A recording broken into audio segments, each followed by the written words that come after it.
Welcome to the channel, guys. This is going to be my first informative and analytical video with no microphone static in a very long time. Yes, we have finally fixed that issue. Well, I hope we have no static. Watch it get voodoo cursed now and watch there be a bunch of static in the video. But today I'm going to be going through analyzing and watching the Resident Evil 8 Village trailer with you guys and just giving some of my reactions, thoughts and things to expect. I am not sure if there's anything you'll learn from this. Hopefully you will, because I am a little bit late to the party, but many people have still been requesting this, so let's get into it as always anyway. Now, I'm going to first talk about this his story comes to a close thing. This is obviously referencing one of three things. We're either talking about Ethan Winters, considering he's obviously included in the story, Chris Redfield, considering he is also included in the story, or a third unnamed male character, of which could be either heroic or villainous. We don't know of that yet, but we'll just have to wait to see. Long ago, a young girl went with her mother to pick berries for her father, who was hard at work.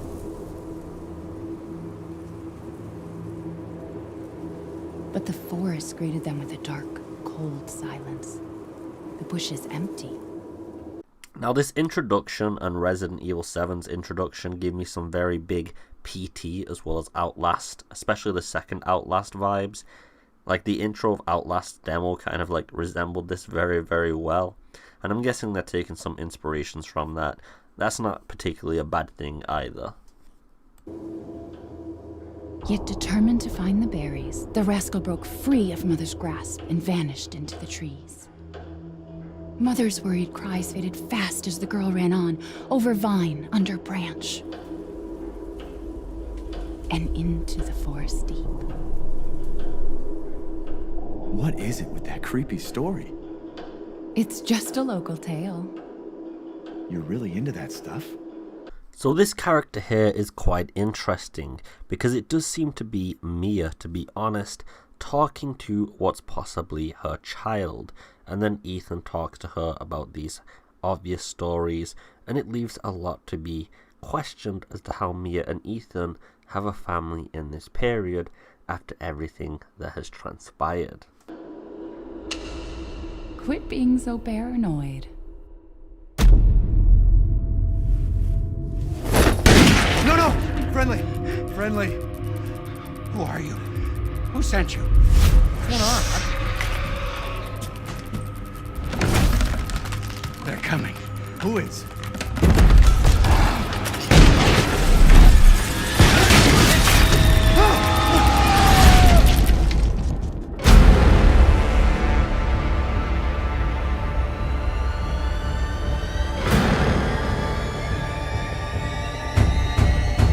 Now, this is one of the first hints that this might be more than just a little cabin village or just a castle, as these kinds of emblems, statues and symbols are quite consistent with the Spencer estates and areas, of which there is further hints of this in the trailer as we progress.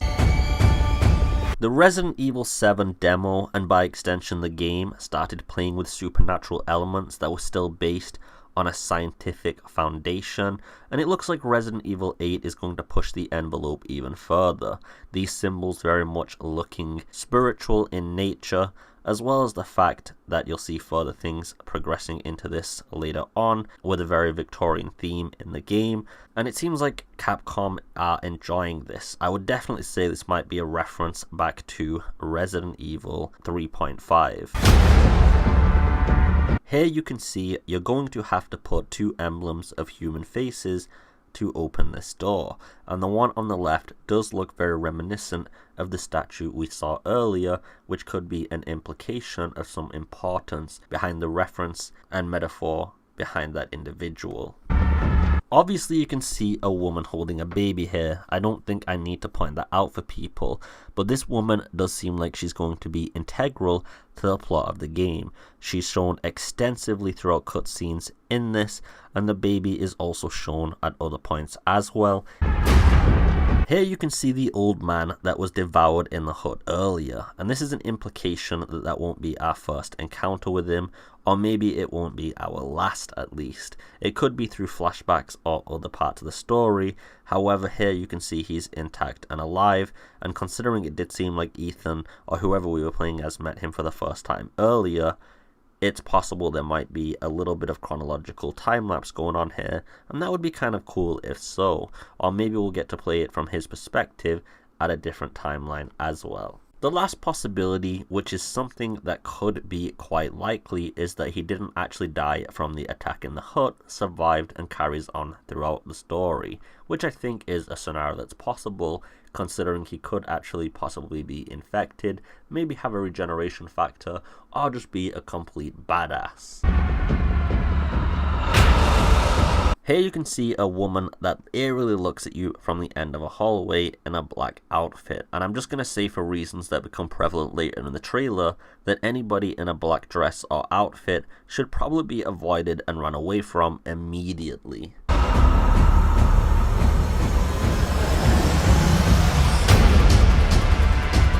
Here we see one of the eerie markings from earlier, but this time placed on a wall. Whether these are actually a sign of a safe zone or danger is currently unknown, but I do like the theme that Capcom is going with this time, with a more supernatural and suspicious and paranoid vibe. Earlier, I told you that the statues and other things we had were kind of an implication this might actually be a Spencer estate of architecture and origin. And here we can see a mermaid, a horse, and on the top right, a sun and a star. What is at the top left is a little bit too blurry to see, but clearly in the middle is an umbrella logo, and that is basically the giveaway. This is probably an offshoot umbrella facility, but where does this fit into the timeline? That's the good question. So here are some possibilities. The first one is, well, obviously Spencer had a lot of facilities before he died. Maybe this is one of the facilities that Wesker and also Alex never knew about, and a third organization or some individuals managed to get into it. They managed to get some viruses or something and slowly made a cult. The second one is that Alex, who is now inhabiting Natalia, has taken over this facility and has created a new organization, although I don't think this is very likely. And the third option, which again is another viable option, is that some alternative corporation or individual did find this location or knew about it after Umbrella's downfall and has been using it for their own motivations and ulterior goals, similar to the connections with Resident Evil 7. Here you can see the woman from earlier who was holding and cradling a baby being pulled away by an old man. But the striking part about this screenshot is that it looks like he has a gunshot wound going right through his skull, and yet he seems completely oblivious to this fact, or just doesn't seem to care at all, hinting at the fact he's infected and has a high regeneration factor. But how far this goes is unknown, and it could give an implication as to some theories later, which we'll get into at the end of the video. But the fact he has a gunshot wound in his head and is still able to just run around is interesting.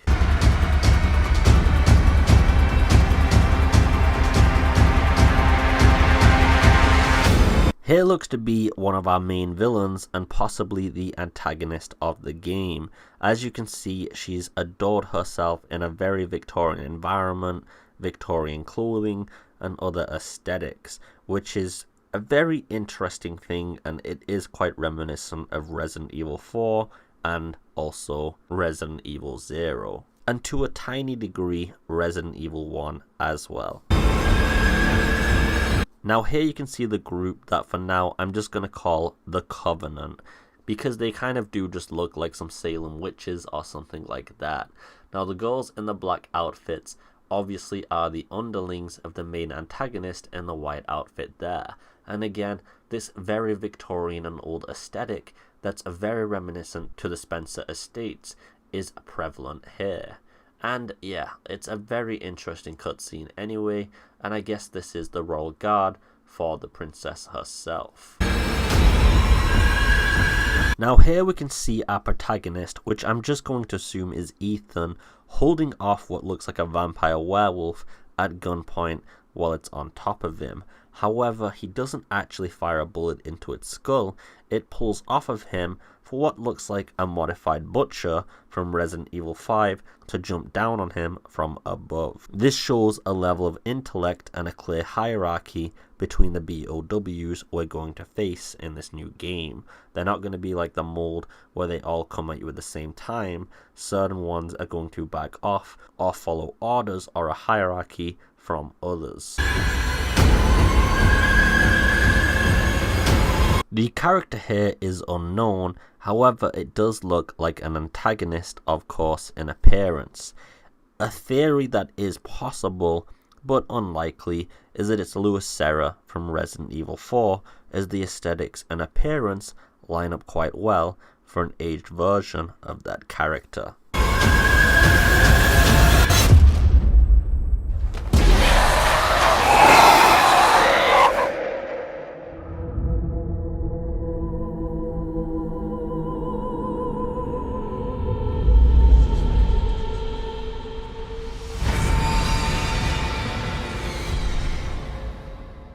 So first, I'm going to gloss over a few screenshots and then re-show a certain cutscene there.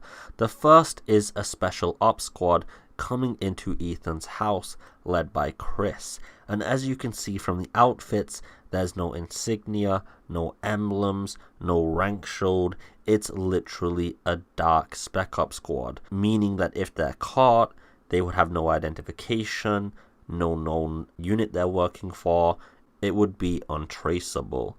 This is an implication and also a little clue on what Chris is up to in the plot of Resident Evil 8. But on top of that, we also have a screenshot of some blood being sucked by our protagonist, which again I assume is Ethan. This shows they're taking some very vampire and Victorian vibes as the influence for Resident Evil 8, mixed with Resident Evil 4 and a little bit of Resident Evil 7 in there as well, and a little bit of few sprinkles of creative originality too. And then we also have this screenshot of the village, which you can see from the left there is a windmill and there's a village below that slowly ascends up to a very large castle, showing us the route we're going to progress through the game and how long it's going to take to get to the end point.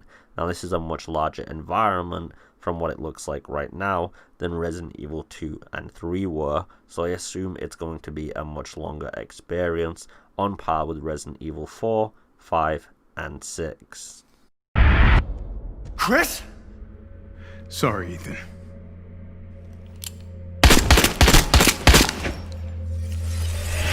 Why?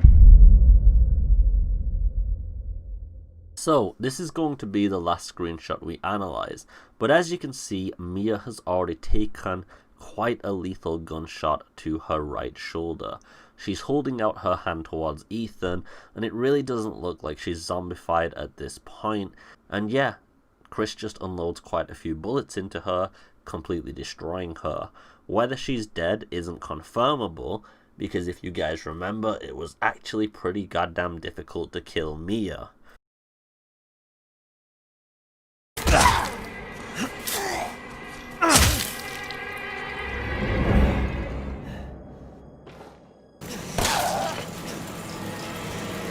You were always watching.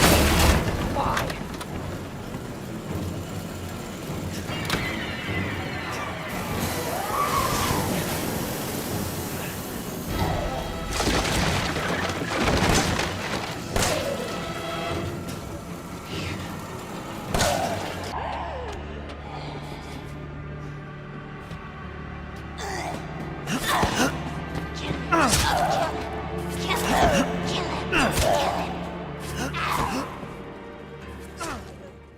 So yeah, considering the amount of bullets she can take, maybe this was for a red herring purpose to make Chris look like an asshole, but he might have actually delved into a much darker and intense psychology in the way that he handles the BOW outbreaks and his methodologies these days, as it's very weird and out of character for Chris to do these things. I'll leave this one to you guys to think about, But yeah, maybe Mia's not dead and this was all just a false flag. Anyway, I hope you guys have enjoyed this video. It was a little bit longer than I expected, to be honest, but there was a lot to gloss over here. I do hope you guys have taken something from this, something you might not have noticed before, maybe not. But if you did, please leave a like for the video. If you want to continue supporting the channel, otherwise, you can actually donate to the Patreon as well. I just hope you're having a beautiful day though. As always, guys, take it easy and peace.